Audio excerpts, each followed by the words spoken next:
We've been fortunate to hear four of the founding fathers of Fairfax County: Till Hazel, Earl Williams, Jay Lambert, and Sid Dewberry. We're now going to engage the audience and allow them to ask questions of these four gentlemen. And we'll see if the four gentlemen in question also agree with or contradict one another. All right, I have, Bud. No, well, I was going to ask you if there was something that you have changed, if you could go back and change one single thing in the history that you've recited, what would that change be? The county board made a serious mistake when they took all the transportation facilities off the master plans. I couldn't change that. They'd have to change it. But if that could be changed, it certainly ought to be changed. But that's the reason that we have this congestion that we have in the county today. Want to take a shot at it? Well, I think it's pretty simple. It's political fortitude. Every one of these decisions that were made were swung too much on lack of solid information or basis. We're never going to correct the impact of the no-growth boards. Can't be done. Can't be done. All we have to do is hope that everything we do go forward is a little more clearly identified for the good of the community. That's all we can do. I mean, you look back and you learn, you look back and you burn. You know, Satchel Paige said, "Don't look back, they may be catching you." So I'm not looking back, but I'm just saying political fortitude to stand up when something is right for the betterment of the overall community. And that's today's world. It's just as bad on national level. So that's what I think. Gentlemen? Well, transportation is the issue that has never been addressed properly in the region. And I would start back with Sid's comment. They took all the transportation plans off. Jay pointed it out. The county had a very extensive and intense transportation plan. That was stripped from the plans in the 72, 76 by the Packard Board on the theory if you didn't build the roads, people wouldn't come. And that was an issue that I could never address legally because it was a state issue. Now, the next issue that happened, the state agreed to allow the metro people another few years or additional time at beginning to plan for the train to Vienna. That was utilized by the antis in Arlington County to try to kill 66. 66 is a debacle today because of what happened in Arlington County when they said nobody in Arlington County will ever need to go to Fairfax. Why are we building a road to serve Fairfax? And now the problem is getting people in and out of Arlington to go to jobs in Fairfax. And that was the debacle that happened because of the agreement of the state to defer construction of 66 to allow Metro to be included in the middle. Now, that's the most telling comment that I ever heard about 66. I was at Richmond talking to Doug Fugate, who was a very effective transportation chief in Virginia, at a time when VMI had 40 members in the General Assembly. He was VMI, and that means that anything he wanted to do had a pretty good chance of getting done in the General Assembly. I went down to talk about building the interchange for the Exxon Mobil. It was then Mobil, now Exxon Mobil. Had no problem. The state had already agreed to do it. It was just a detail to work out the timing. And Doug walked me to the door and he said, "Till, I will tell you now," this was about 1978, "I'll tell you now, I will never again send a man or a dollar to Northern Virginia for highways because there are places in the state where they need them and welcome us. And it's not Northern Virginia." And that attitude has permeated VDOT, it's permeated the political system, it's permeated the local planning ever since the debacle over 66. I'm now watching to see if the politicians will summon up the courage to take Maryland on and try to build another bridge over the Potomac. That, to me, is the key piece of transportation that is not even being addressed at the proper levels. The governor has promised to do something, he's vacillating. The highway department promised to do something, they're going to improve the existing bridge, which is ridiculous. The existing bridge can't be improved to handle traffic. I'll just tell you the numbers. It was built to carry 75,000 vehicles a day. It's now carrying 225 and expected to go to 250 in the next few years. And none of the government agencies here in Maryland are willing to address it constructively. So I would say that beginning with the stripping of the plans for transportation in the 72 to 76 board and the debacle over 66, those two issues were the major problems affecting Northern Virginia, which still affect the area, affect the whole region, and will continue to affect it until something is adequately done. I've been sitting here thinking because these other people were talking, and the thing that I wish I could do differently ended up ultimately in success, but there was a fight going on about how much money was going to be available from the state for education, and various organizations were trying different things, and the University of Virginia came up with a concept for a Center for Innovative Technology, which would be sort of the milestone, I guess, or the hallmark of higher education and connection with industry and all kinds of wonderful things. The governor put together a task force to study this, and they had some very important people from Main Street, including the president of one of the major railroads. And the heat began to build, and the tension and the public comments began to escalate. And finally, the governor suggested that maybe some people from down there should come up to Northern Virginia and we talk about all of this. And I had made some statements in public that probably weren't necessary. I wish I hadn't said them. But the night before the meeting, the governor called me. He said, "Now, Earl, these people coming up tomorrow, you got to get along with them. We can't have any more fighting. This is not working to the benefit of the Commonwealth." And I said, "Governor, I'm not looking for a fight. But if they come in here attacking us the way they have done before, let me tell you right now, there's going to be blood on the floor." And sort of silence on the other end. And he said, "Well, I hope that you all will figure out a way to get along." I said, "I'll give you my assurances that I am going to try to get along. But they better not push me." So the next morning, a plane load of people arrived, and I never met any of them. And the guy that was heading the delegation, the head of the railroad, we all had big name tags on it too. He walks in and he looks around the room and he spots me, and he walks over and says, "Hi, Earl. I'm so-and-so and so-and-so. The governor says you and I mustn't fight." So, well, that sounds like a pretty good idea. That encounter, that whole thing that went on led ultimately to a decision to move the CIT somewhere other than the University of Virginia, which made the University of Virginia very angry. The governor had decided, I think, that he was going to move it to Northern Virginia for political purposes. And we thought it was just wonderful because George Mason had this extra property out there. We put the CIT right smack on that, and it would be a great addition. And I found out through back channels that the committee had met, and the chairman of the committee said to me, "Well, there have been no decisions made about the location." And I said, "I understand there has been one decision made about that."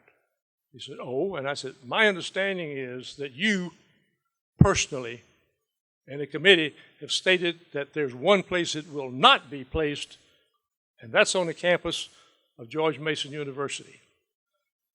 And I said, "I want to tell you right now, all hell is about to break loose." Calmer heads came along. We got it settled.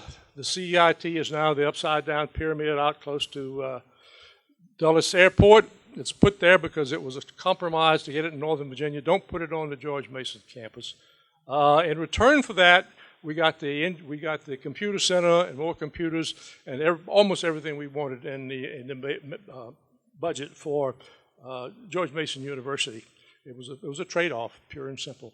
And they came back to me and the newspapers and said, "What do you think? What do you think about that location?" And I said, "If the governor wants to put that CIT on the top of the radar tower at Dulles Airport, I will say that was a magnificent, brilliant decision." And that's the way it went in the paper. What I regret about that is that I was not very proud of my performance when it was all over. Probably could have accomplished that without getting as ugly as I did. My defense is that I was pushed into it, and in the final analysis, it worked. So, just one of those things you wish you hadn't done in your life, but worked out okay. So I don't regret any of it, really. Thank you. Kathy? Thank you so much for sharing with us. So enjoyable. I love your testimony and all that you contribute. Thank you. My question is, for the next generation of leaders of Fairfax County, what's the one thing that you think we should focus on? For those in the back, the question is, for the next generation of leaders in Fairfax County, what should be the one thing they focus on? Leave me holding this thing. We need leaders. Focus on being a leader. Nobody else is going to do it. Just get up and do it. You don't have to have a plan. Just do it. You don't stop when something gets in your way. Just keep going. Just do it. You'd be surprised if more people would do that, how much a better place we could make this in the next 15 to 20 years.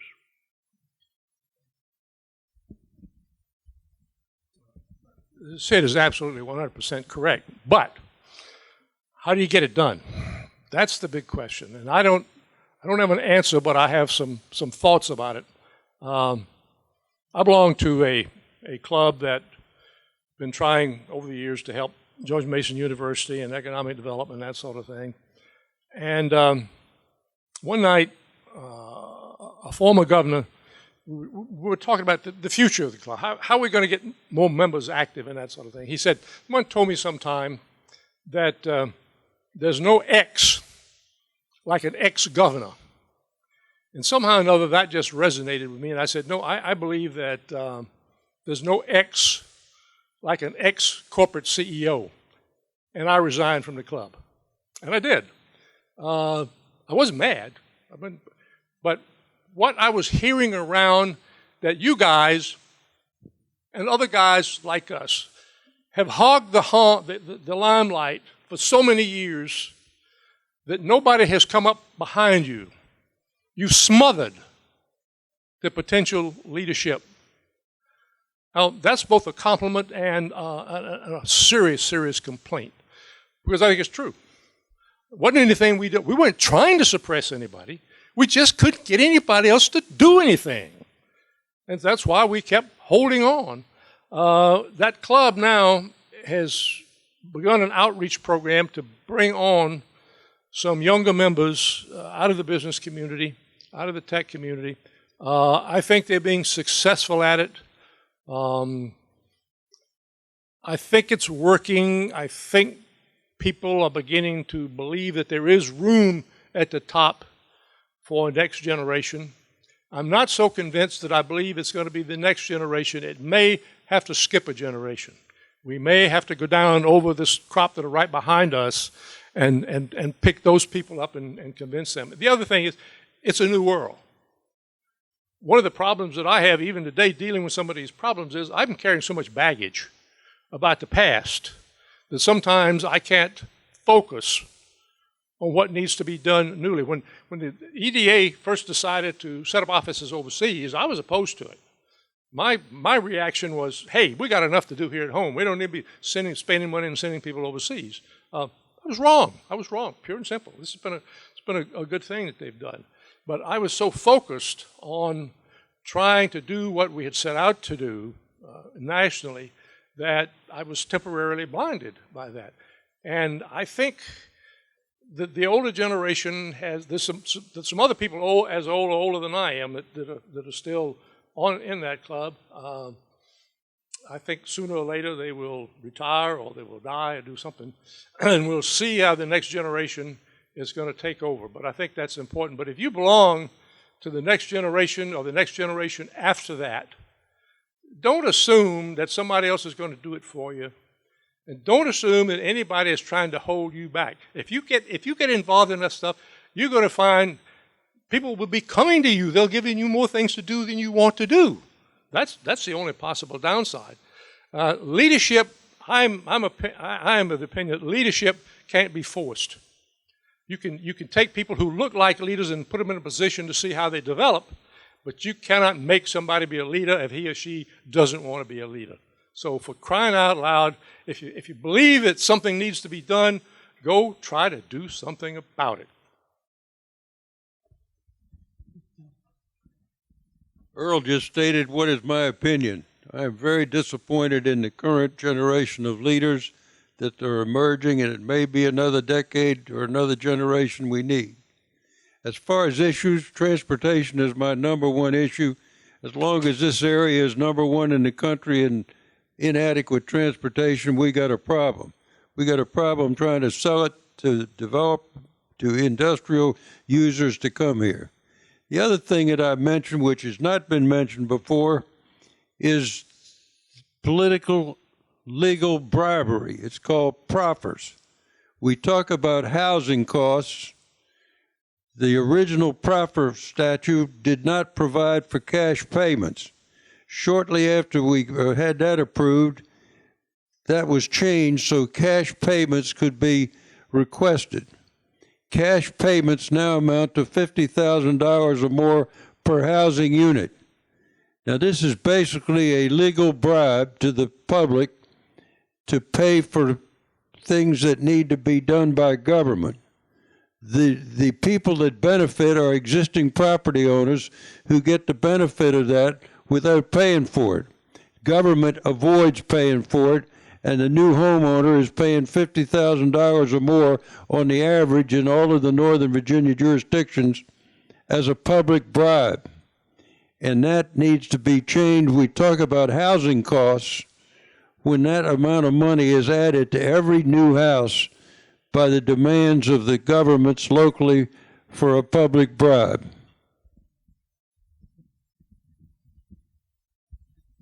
Any other question? Is there anything you want to say about Sid while he's not here? It's your big chance. Any other questions? This is totally aside from everything else. I want to tell you, I have a good friend who served on the board of the Economic Development Authority after I left. And he has a son, and the friend and I get together, and his son always asks him where he's going. He says he's going to talk with Earl and a couple of the people. And his son says, I know, you old geezers are going to go out there and talk old geezer talk. And I think that's what it looks like sometime, because the history that we've all been a part of is extraordinarily interesting, and we think it's extraordinarily important. And we like to talk about it. We enjoy talking about it. But it's the past. And one thing we need here is less concern about the past, more concern about the future. So let us get out of your way. I'm happy to get out of your way. Do something. I think if I might chime in, no, I hand it off to Jay. Leadership today has a different requirement in Fairfax County than it had 30 and 40 years ago, when literally Chuck Gullidge gave me a list of 8 names, and those 8 people or some subset of those 8 would say, let's go, and everybody would go in that direction because it was those individuals. County's too big anymore to do that, I think, and there are individual communities in which there's a core leadership and they can lead the way. But I worry less about the leadership that grabs everyone in the county and moves it forward as I am the vision, because you gentlemen all had vision, and I don't see that kind of long-term vision and the drive to accomplish it that you embraced in those days. Well, I think one thing is that the public's not informed. Maybe they choose not to be informed. Everybody's so busy now, the whole world's changed. Just look at these, as I said earlier, these debates. They're a joke. They're a joke. And I don't care which side you're on. I mean, they're a joke. People don't have now a desire to participate. They want everything to be easier. I think on leadership, I think leadership is an art rather than a taught skill. I've been around several wonderful leaders in my life. I was fortunate to be involved with Admiral Rickover, for a number of years. He was crazy, but he sure in hell could lead. But when you come down to it, you can't lead if you don't get involved and participate and converse and communicate. I mean, everybody's got a different opinion. My grandmother used to say, opinions are like rear ends. Everybody's got one, they're all different. She was right. But we can reach common ground on a number of things. I don't totally agree with one of the statements Till made regarding Proverbs, but I respect his opinion. I have to agree with everything Sid says because he's doing work for me. Very expensive work. And I'm scared of Earl. He's crazy too. I'm not worried about Jerry. But I do think if I could sum up for the group today, we're dinosaurs. One of these days you're going to be using us as a fuel in your vehicle. But what is important, we tried. We tried. I think if you ask any one of us if the other guy needs blood, we'd give it to him. They might find alcohol in my bloodstream, and that would be terrible. But we tried. We're not perfect. We're a bunch of guys that tried. And some of us are still trying. Dill's still trying. Earl's still trying.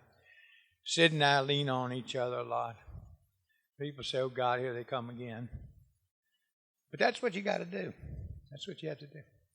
We have a diverse county now. We have a place, good place to raise a family. Contrary to popular beliefs, you've got a good public services. We've just got to make it better. That's our job. Everybody in this room, that's our job. I know Jerry's the ultimate salesman, but his sales job is still a hell of a lot easier than it is any place else in the country. If you want to go to California, make sure you got smoke gear with you. And don't drink the water, because there isn't any. But in summing it up, I appreciate it. I think I speak for the group of being here today. And like I say, it's time for the dinosaurs to go back in tonight. Thank you so much, and have a great day. Yes, sir. I want to echo Jay's last comment. Thank you, the authority, all the staff that are here, for all that you are doing to make this a better place. We really appreciate it. This bunch of old fogies sitting up here still understands that you're the future. Thank you very much.